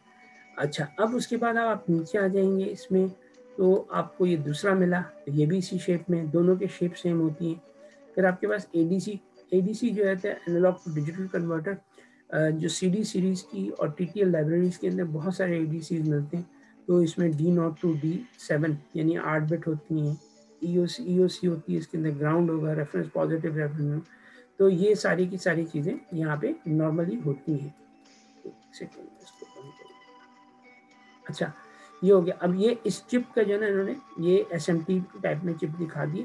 तो CD4096 जो है जेनरिक नाम है इसका, मेरी नंबर है, ये होगा। हम इसके बाद एंटेना, जेनरिक एंटेना दे देंगे, तो एंटेना बना हुआ आ जाएगा। PCB में किस तरह बना नजर आएगा इस तरह से। यहाँ पर आपके पास जब हम आगे जाएंगे ना, जब जो इम्पोर्टेंट चीज़ समझने की है, और मैं बहुत ज़्यादा लंबी वीडियो नहीं बनाऊंगा, इसलिए कि जब मैं बहुत ज़्यादा लंबी वीडियो बनाता हूँ तो फिर इसमें लोगों को वो लूज़ कर जाते हैं। अच्छा, अब हम क्या करते हैं कि जो इसमें जेनरिक चीज़ें ना, वो जैसे कैप्स्टर आ गया। अब ये कैप्स्टर जो है ना, ये किस टाइप का कैप्स्टर है, इसने कहा ये रेड 03 है। अब रेड 03 को देखते हैं, ये रेड 03 किस तरह का है। ये नॉर्मल जो आपके पास सेरामिक कैप्स्टर्स होते हैं ना, वो है। कैप्स्टर में मुख्तलिफ टाइप्स होती हैं। सेरामिक भी होते हैं, उसमें इलेक्ट्रोलाइटिक भी होते हैं, उसमें पेंटलम भी होते हैं, तो बहुत सारी अलग अलग टाइप्स होती हैं। तो तुम लोगों को आहिस्ते आहिस्ते करके पता चल जाएंगी क्या है क्या नहीं, समझ में आ जाएंगी। अच्छा, वो समझ में कैसे आएंगी? जब आपने काम ही नहीं किया तो आपको कैसे पता चलेगा? या आपने काम किया हुआ, आप चीज़ों को समझते हैं लेकिन अभी तक उनके नॉमेनक्लेचर से वाकिफ नहीं है। तो एक पीसीबी डिज़ाइनर के लिए बहुत बड़ा मसला हो जाता है ना। तो उसके लिए क्या होता है कि इसमें आपके पास 3D व्यूज़ इसके मौजूद हैं। आप 3D व्यू के ज़रिए से आखिर में देख सकेंगे कि ये कौन सी चीज़ है किस तरह से, क्योंकि आपको नज़र आ रहा होता है। जैसे ये इन्होंने पीसीबी का दे दिया है, पीसीबी पे किस तरह नज़र आएगा, लेकिन इन्होंने शेप नहीं दिखाई इसकी, सिर्फ होल दिखा दिए इसमें, क्योंकि वो बड़े शेप के हो सकते हैं, स्क्वायर में भी हो सकते हैं। तो वो वक्त के साथ साथ आदमी को पता चल जाता है। अब इसके अंदर हमारे पास एक और ये कैप्स्टर है, ये इसके आगे लिखा हुआ है सरफेस माउंट, ठीक है। अच्छा, रेडियल जो होते हैं ये आपके पास ये आ गया इलेक्ट्रोलाइटिक, ठीक है, ये राउंड शेप में होगा और इसीलिए इसका नाम रेडियल है। एरियल जो है वो आपके पास बाइपोलर चलाते हैं, दोनों तरफ का वो आ जाता है, उसके अंदर एक सेम होती है, उसको पलट के लगा लो, पॉजिटिव नेगेटिव का चक्कर नहीं होता, लेकिन उसमें हो भी सकता है पॉजिटिव नेगेटिव अलग अलग तरह की। और उसके बाद फिर सरफेस माउंट आ जाते हैं। अब सरफेस माउंट में नॉर्मली पॉजिटिव नेगेटिव का चक्कर नहीं होता, ये सेरामिक की होते हैं कैप्स्टर्स। अब ये कैप्स्टर जो है ये आपके पास इसके आगे जो साइज लिखा है ना, जो कि इसकी फुटप्रिंट लिखी है वो लिखी है C0805। अब यहाँ पर जो है ना जितने भी सरफेस माउंट कंपोनेंट्स होते हैं उनकी साइजिंग अलग होती है। वो O6 O3 भी हो सकता है, 0805 भी हो सकता है, O6 O3 इससे भी छोटा होगा, और 1206 जो है ना वो 1 मिल के बराबर होगा। यानी मुख्तलिफ किस्म की चीज़ें होती हैं कि आपके पास जो साइजेज़ हैं ना वो डिफरेंट होते हैं। ये मैं फिर नेक्स्ट जो हमारी क्लास होगी ना उसके अंदर इनके ऊपर अलग से पूरा का पूरा बता दूंगा कि कितनी तरह की कौन कौन सी चीज़ें होती हैं। हम कंपोनेंट्स की पिक्चर्स लेकर के और उनको भी डिस्कस कर लेंगे कि वो कंपोनेंट्स किस तरह से काम कर रहे हैं और क्या क्या चीज़ें उसमें मौजूद हैं। अच्छा, उसके बाद आप आ जाते हैं इधर कि ये और अब ये देखो ये बड़ा हो गया, ये इस साइज़ जो है ना इसके अंदर उससे ज़्यादा थिक, और तो इसकी हम पूरी की पूरी बाद में हम इसका डिस्कस कर लेंगे। अब मसलन यहाँ पर आपके पास डायोड्स आ रहे हैं, तो इसके अंदर आपके पास मुख्तलिफ़ किस्म के डायोड्स दिखाए इन्होंने। फिर ब्रिज डायोड दिखाया है इसमें कि ब्रिज डायोड्स कैसे हैं, जो फ्यूज़ लगता है बोर्ड के ऊपर वो बना दिया किस तरह से लगेगा। सेकंड टाइप का पिन टाइप का फ्यूज़ ये भी इस तरह से है। थर्मल फ्यूज़ उसकी भी उन्होंने शेप सेम यही रखी हुई है, ठीक है, मुख्तलिफ सिम्बल्स मुख्तलिफ हैं। अच्छा, फिर IGBT। अब IGBT जो है ना इसके जो उन्होंने दी है TO247 पैकेजिंग दी है, तो ये TO2407 की पैकेजिंग इस तरह की होती है, ठीक है। 3 उसके अंदर होते हैं जो IGBT के जो उसमें पिन है। अब P टाइप में भी उसमें भी जो है वो 26 जो अलग है थोड़ी सी पैकेजिंग ना, 6 कोर AA के हिसाब से इंडक्टर्स दिए हुए हैं इसमें। तो जब आप जाते चले जाएंगे ना तो आपको इसमें बहुत सारे अलग अलग वो मिल जाएंगे, यानी हर चीज़ आपको यहाँ मिल जाएगी, ये जेनरिक टाइप में है। और आहिस्ता आहिस्ता करके आपको इन सब चीज़ों का पता चलेगा। मोटर का तो उन्होंने सिर्फ पॉइंट्स देते हैं पीसीबी में, कि मोटर कनेक्ट करनी है पॉइंट दे दिए, कनेक्टर्स की लाइब्रेरी अलग होगी। तो ये मैंने तुम समझो कि तुमने क्या करना है, एक एक्सरसाइज के तौर के ऊपर ये खोल के इनकी सबकी शेप्स देखते चले जाने, तुम्हें एक अंदाज़ा हो जाएगा, ठीक, ये बात हो गई। अच्छा, अब हम आते हैं सेकंड लाइब्रेरी पे। हमारे पास दूसरी जो लाइब्रेरी है ना इसके अंदर वो लाइब्रेरी आपके अभी जो हमने खोली हुई थी माइसेलेनियस डिवाइसेस। अब माइसेलेनियस कनेक्टर्स पे आ जाएंगे आप।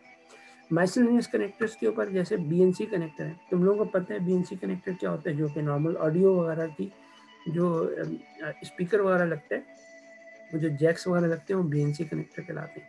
तो ये कोएक्स कनेक्टर आ गया, जो आपके पास क्या होता है कि जिसके अंदर GPS एंटीना वगैरह लगाने के लिए ना कोएक्स F कनेक्टर और M कनेक्टर कहलाते हैं, वो PCB माउंट होते हैं, तो इस तरह से करके लगाए जाते हैं। फिर आपके पास यहीं में बहुत सारे कनेक्टर्स आ गए। अब ये 100 पिन का एक कनेक्टर आ गया, ये इसके ऊपर ये यहाँ पे बना हुआ है, जो आपने पैरेलल पोर्ट का कनेक्टर होता है इस तरह का, और ये 100 पिन का कनेक्टर पीसीबी पे इस तरह से नज़र आएगा। ये 14 पिन का कनेक्टर है, ये जो आपके पास कौन सी 14 पिन जो RS232 की पिन होती है उसके लिए आ गया। फिर आपके पास 26 पिन का कनेक्टर आ गया। अब 26 पिन का कनेक्टर वो भी इसी शेप का होता है जैसे होते हैं, लेकिन ये पैरेलल पोर्ट के लिए इस्तेमाल होते हैं नॉर्मली। तो इस तरह के जितने भी कनेक्टर्स हैं, फिर आपके पास D टाइप कनेक्टर्स आ जाते हैं। फिर हेडर्स आ जाते हैं। हेडर्स कैसे होते हैं, जैसे कि आपने उसमें लगाते हैं क्या नाम है इसका अपना, आपने आर्डिनो बोर्ड वगैरह में देखा होगा, वो हेडर्स कहलाते हैं।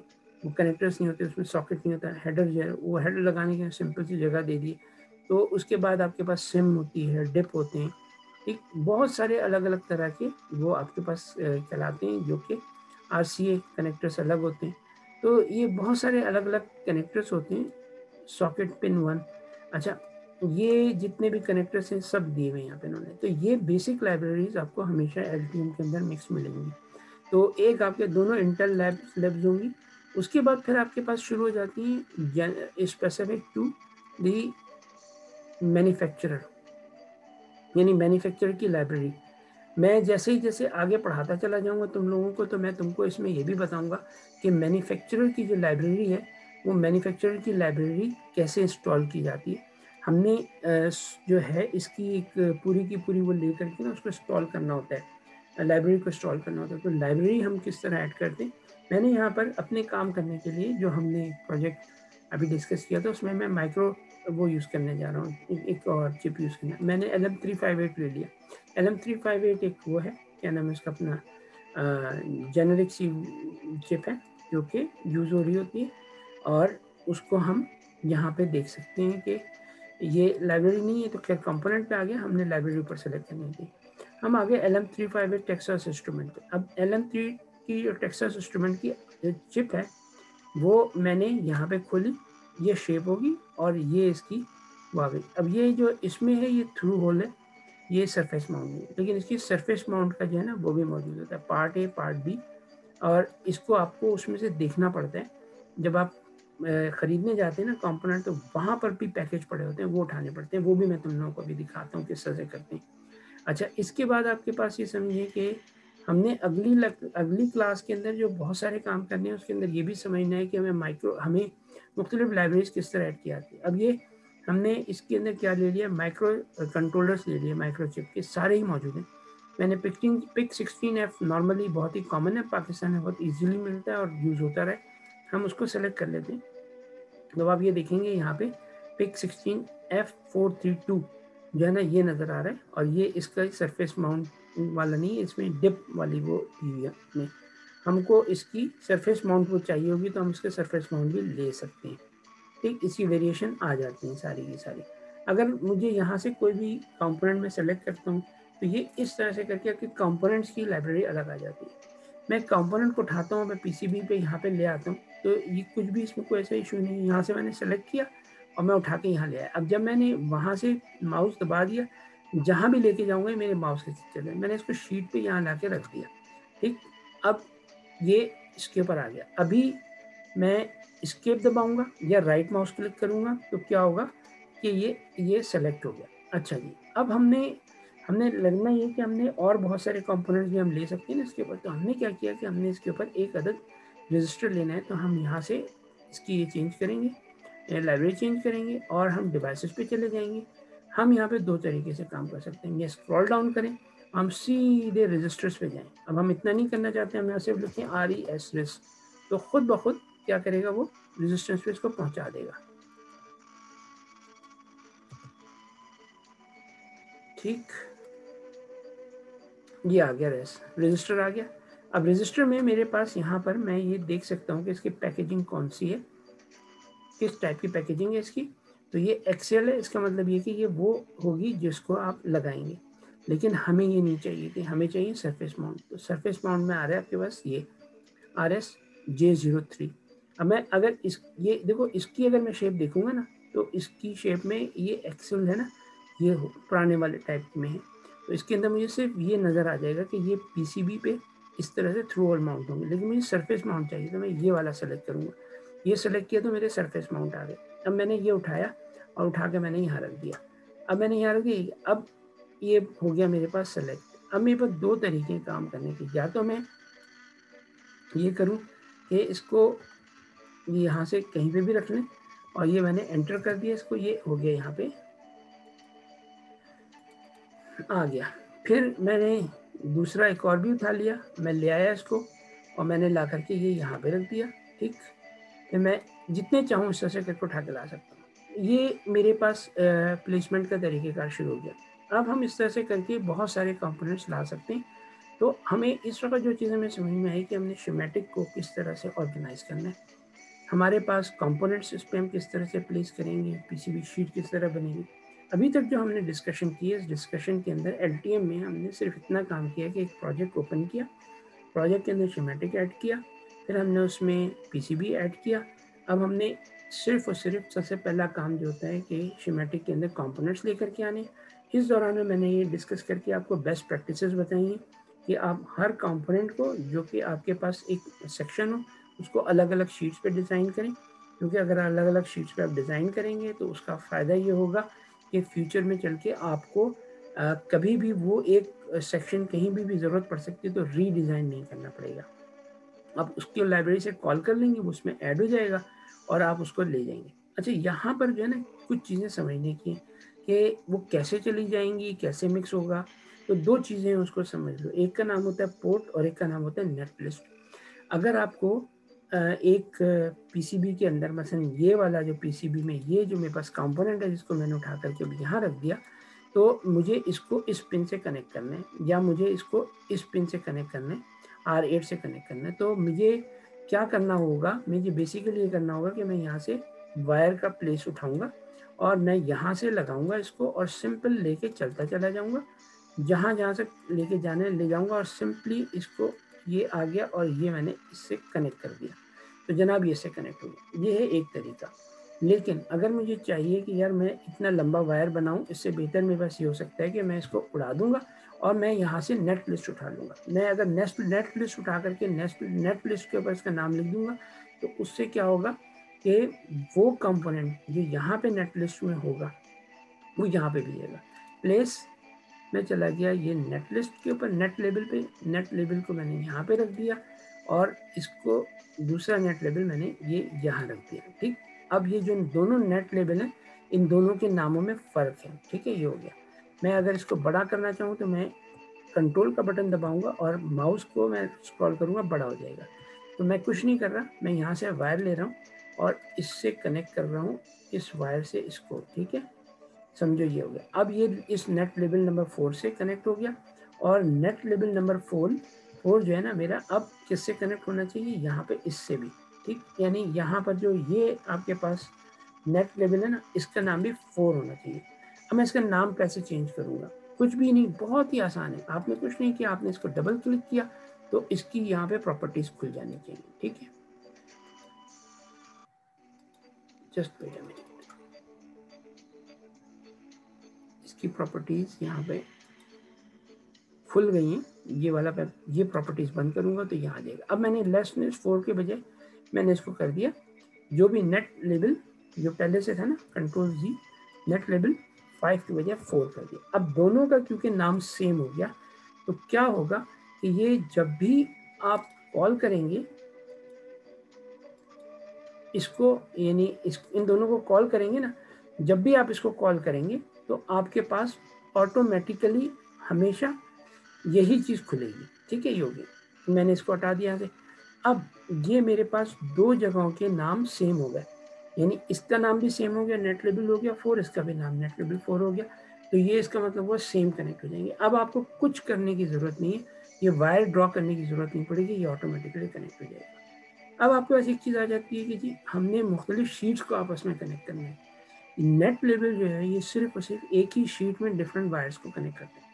बाज़ वक़्त क्या होता है कि हम वायर ड्रॉ करते हैं, तो वायर ड्रॉ करने में बहुत सारे वायर चल रहे होते हैं, उसमें घिच-पिच हो जाती है, समझ में नहीं आ रहा होता। तो उसके लिए आसानी ये होती है कि जिस जगह से जिस जगह को कनेक्ट करना है ना, दोनों का नाम सेम रख दें आप। तो जैसे ही नाम सेम रखेंगे तो क्या होगा कि वो आपस में कनेक्ट हो जाएंगे, यानी वो उनकी आपस में एक लिंक बॉडी तैयार हो जाएगी। दोनों तरह से काम होता है। जब आप मुख्तलिफ शीट्स पे अलग अलग पोर्शन बनाते हैं ना, तो बहुत ज़्यादा कॉम्प्लेक्स शीट बनती नहीं है और उसमें मेंशन होता है। तो जो डिज़ाइनर होते हैं, जो कि हार्डवेयर का डिज़ाइनर होता है, उसको भी बहुत आसानी रहती है। उसके सामने शीट पड़ी हुई होती है, उसके लेबल्स लगे हुए होते हैं, तो ईजिली देख करके उसे समझ जाता है कि इनपुट और आउटपुट किस जगह के ऊपर आ रही है। हम उसके नेट लेबल्स को हम मेंशन भी कर देते हैं। अच्छा, उसके बाद तुम अगली चीज़ पर आ जाओ।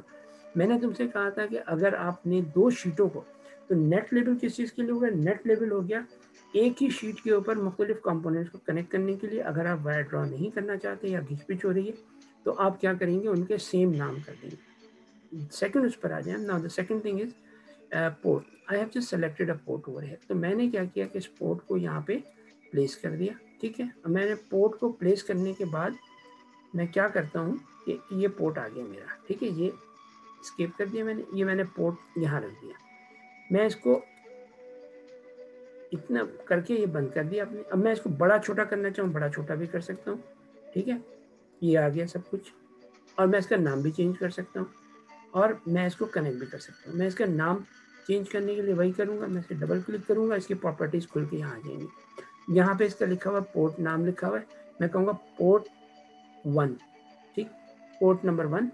तो ये क्या हुआ, पोर्ट नंबर 1 यहाँ हो गया।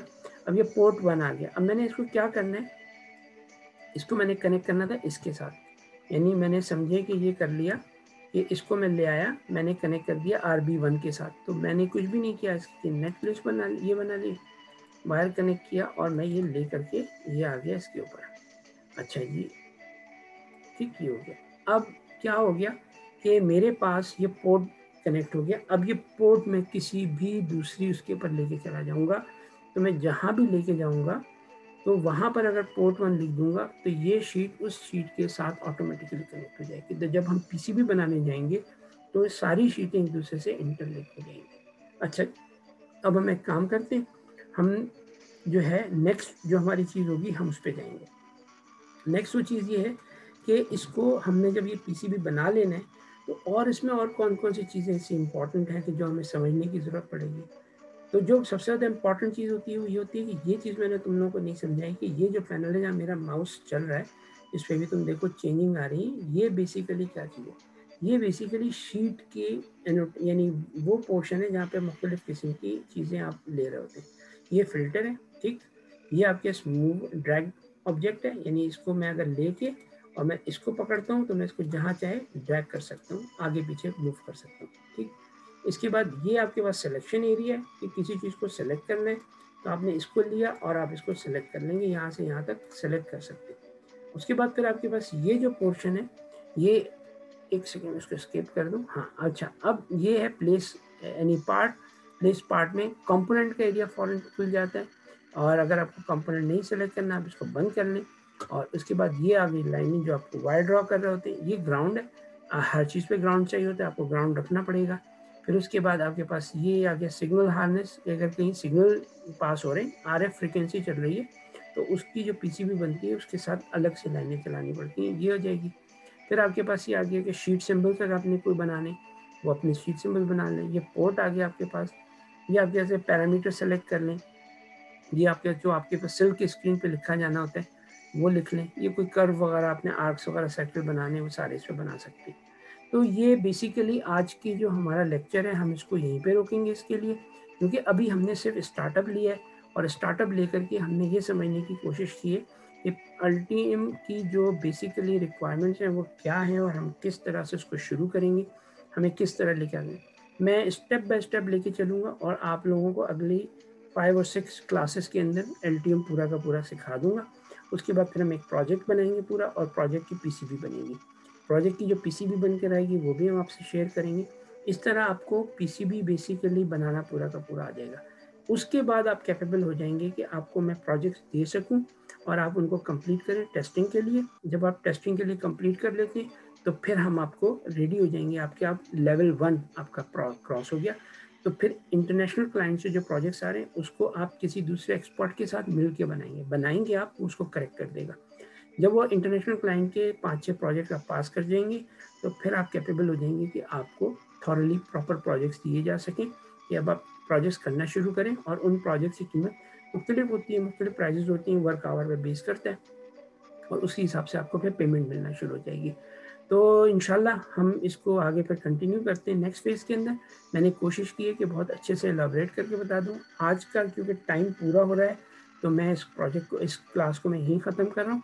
लेकिन मुझे बस मेरे पास आज सब्जेक्ट्स के अंदर ये भी था कि मैंने आपको ये दिखाना था कि कंपोनेंट्स आप किस तरह से वो करते हैं, यानी बाय किस तरह से करते हैं और क्या प्राइसेस होती हैं। तो आप देखेंगे और हैरान रह जाएंगे। ये मैंने फार्नल UK की साइट खोली भी है, तो मैंने इसमें 10K का रेजिस्टेंस जो होता है 0805 साइज़ का, उसकी प्राइसेस मैं आपको दिखाऊं तो आप देख करके हैरान रह जाएंगे कि उसका जो प्राइस है, जो आपके पास नॉर्मल जो प्राइसेस आ रही हैं, ये शेप्स वगैरह दी हुई उन्होंने, इसकी साथ डॉक्यूमेंटेशन भी होती है इसकी पूरी। तो मुख्तलिफ जगहों पे बेस्ट सेलर्स हैं। तो ये जो टी टेक्नोलॉजी वगैरह हैं इनके महंगे होते हैं थोड़े से, और जो सस्ते भी मिलते हैं। जो सस्ते हैं उनमें आपके पास मैं दिखाता हूँ आप लोगों को कि यानी ये वाले जो पीस है ना, ये 0.041 ये बेस्ट सेलर्स में से है। मल्टी कॉम्प्रो कंपनी है उसका है, हम इसे पहले यूज़ कर चुके हैं। ये 1% में 100 मिलीवाट का O8O साइज का वो है, जिसके प्राइस जो है ना, अगर आप 5000 पीसेज लें, सिर्फ 5000 पीसेज लें, तो आपके पास 0.0041 आते हैं। और अगर आप 25 यानी 1000 पीस लेंगे तो, क्योंकि जब आप काम कर रहे होते हैं ये तो फिर आपके पास रेगुलर सी चीज़ होती है, एक एक बोर्ड पर 20-25 50 यूज़ हो रहे होते हैं, मुख्तलिफ साइजेस होते हैं, तो जेनरिक उसमें ये आ जाते हैं। तो अगर मैं इनकी प्राइस का हिसाब लगाने के लिए कोशिश करूं, और जैसे कि ये 0.041 यूज़ हो रहा है, मैं इसको ले जाता हूं कैलकुलेटर पे, तो ये समझें आपके पास यानी 5000 पीस जो हैं वो कितने के पड़ेंगे, तो 5000 multiply by 0.000 and this is 0.0041 0.0041। तो ये आपके पास 20 पाउंड का पड़ेगा। 20 पाउंड का मतलब ये हुआ कि आप इसे अगर इस वक्त मैं पाकिस्तान के हिसाब से लगाऊं, डिवाइडेड बाय 210 कर लेते हैं, तो आपके पास 0.97, सॉरी ये 20 पाउंड का मतलब हुआ, मल्टीप्लाई करना होगा ना, 20 मल्टीप्लाई बाय 210, ठीक है। तो ये 4200 रुपये का आपको 5000 पीस पड़ेंगे। 5000 पीस 4200 रुपये के पड़ रहे हैं, तो आपने 5000 पीस को डिवाइड कर देना है। 5000 पीस हैं डिवाइडेड बाय 4200 रुपये, तो ये आपको बेसिकली क्या कहते हैं यार, 5000 पीस डिवाइडेड बाय 4200, तो ये आपको 1 रुपये 19 पैसे का एक रजिस्टर पड़ता है। कितने का पड़ रहा है? 1 रुपये 19 पैसे का एक रजिस्टर। अब तुम लोग यहाँ से अंदाज़ा लगा लो कि हमें पाकिस्तान में जो चीज़ें हम लोग ख़रीद रहे होते हैं ना, हमें पता नहीं चल पाता, लेकिन ये मैंने तुम्हें फार्नर की वेबसाइट खोल के दिखाई है, तो तुम ये समझ लो कि इलेक्ट्रॉनिक प्रोडक्शन लाइन में इतना प्रॉफिट है, इतना प्रॉफिट है कि आप इमेजिन नहीं कर सकते, लेकिन छुपाया जाता है, बताया नहीं जाता। तो मैंने तुमको एक वेबसाइट लेकर के बता दी, 20 पाउंड का मतलब 4000 रुपये होते हैं खाली। 4000 रुपये में आपके 5000 रजिस्टर आ रहे हैं, जिसकी कीमत 1 रुपये 19 पैसे पड़ रही है। 1 रुपये 19 पैसे, आप सोचिए ज़रा। तो अब ये है कि हम आगे इस चीज़ को लेके चलेंगे। तुम लोग, अब मेरा मकसद ये है कि पहले पीसीबी डिज़ाइनिंग सीख लो अच्छी तरह से। जब पीसीबी डिज़ाइनिंग सीख के बाहर वालों के लिए पीसीबी बनाना शुरू करोगे तो तुम्हारी अर्निंग शुरू हो जाएगी। फिर अपना एक आध प्रोजेक्ट सेलेक्ट कर लेना, उस प्रोजेक्ट को बनाना, उस प्रोजेक्ट को बनाने के बाद फिर उसको आप मार्केट के अंदर लेकर के आएंगे। वहाँ मैं आपकी हेल्प करूँगा कि कौन से प्रोडक्ट बनाओ। प्रोडक्ट मैं बताऊँगा, बनाने तुमने, और अगर तुमने सक्सेसफुली बना लिए तो you will be like you feel that कि आपको ऐसा ऐसा करके हमारा मुल्क तरक्की करेगा और हम इलेक्ट्रॉनिक्स की हाई टेक की प्रोडक्शन में आ जाएंगे। इस वक्त अनफॉर्चुनेटली पाकिस्तान में इस लेवल की कंपनियां नहीं हैं। इवन यूनिवर्सिटीज़ के अंदर किसी के पास भी पिक एंड प्लेस मशीन रखने नहीं है। लेज़र कटिंग वगैरह तो बहुत दूर की बात चली जाती है, यानी पिक एंड प्लेस मशीन भी नहीं है, कोई इस किस्म के कंपोनेंट की लेइंग मशीन नहीं है। इवन आपके पास वहाँ पर जो आपके पास इंफ्रारेड जो सोल्डिंग मशीन हैं वो नहीं है, और जो इंफ्रारेड भी नहीं है, IR भी नहीं है। अब वो हाथ से बैठ करके वो टाँके लगा रहे होते हैं सोल्डिंग आयरन से, उन सब चीज़ों का दौर तो ख़त्म हो चुका है। नई टेक्नोलॉजी के अंदर पेस्ट बेस आ जाती है, पेस्ट लगाया जाता है, सोल्डिंग वायर होता ही नहीं उसके अंदर, और पेस्ट के ऊपर आप सिर्फ कंपोनेंट रखते हैं, और आपने जो बिल्कुल बहुत ही बारीक जो माइक्रोचिप्स होती हैं जिनके बीच में 0.1 0.2 या 10 मिल का गैप होता है, जिनके पिनों के बीच में जो प्रोसेसर्स होते हैं, तो वो जब आप यूज़ करते हैं तो फिर उसको आपको समझ में नहीं आता लोगों को कि वो कैसे लगेंगे। हालांकि वो सिर्फ पेस्ट बेस होते हैं, आप रखते हैं उसके ऊपर सिर्फ IR से गुजारते हैं, वो 1 मिनट में खुद ब खुद सोल्डर हो जाता है, और पेस्ट जो है ना फ्लक्स को यानी छोड़ देता है साइडों को, और सिर्फ उस जगह रह जाता है जिस जगह पे कॉपर होता है और जिस जगह पे पिन लगी होती है। तो ये सारी टेक्निक्स तुम लोगों ने सीखनी है, तो अभी सिर्फ पीसीबी डिज़ाइनिंग तक हो। मैंने जो पीसीबी डिज़ाइन किए अब तक उनमें ये अभी रिसेंटली हमने डिज़ाइन करके दिया था, ये हमने माइक्रोचिप के लिए डिज़ाइन किया था, ठीक है। ये मर्सिडीज़ के लिए डिज़ाइन किया गया था, और मर्सिडीज़ के लिए डिज़ाइन करने के बाद ना, ये अब तुम लोगों को नज़र आ रहा होगा, ये मल्टी लेयर है, इसके अंदर प्रोसेसर यहाँ पे लगा हुआ है, ये सब चीज़ें, ये इसका प्रोसेसर ये लगा हुआ है, इसमें इस जगह पे इसका प्रोसेसर लगा हुआ है। तो ये इसकी मैं पिक्चर वगैरह भी तुम लोगों को दे दूंगा, सारी तुम लोग देख लेना।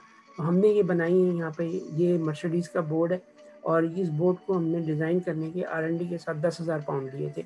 तो लेते हैं हम लोग इस तरह से पैसे, वो लोग दे रहे होते हैं। 16 लाख रुपए का एक बोर्ड बन के गया, आप समझे, बल्कि नहीं, 20 लाख रुपए का एक बोर्ड गया। लेकिन 20 लाख का सिर्फ बोर्ड नहीं गया था, इसके अंदर R&D, डिज़ाइनिंग, फिलोसफी और 6-8 महीने की कंटिन्यूसली वर्किंग थी, उनकी अंडरस्टैंडिंग ऑफ देयर रिक्वायरमेंट, और फिर उसके बाद R&D करके उनके एक प्रॉब्लम को सॉल्व किया था। इसलिए हमने इस प्रॉब्लम के प्रोजेक्ट के पैसे लिए थे, तो उसके अंदर ये शामिल था, क्योंकि फिर इसके हार्डवेयर भी बना था जैसे।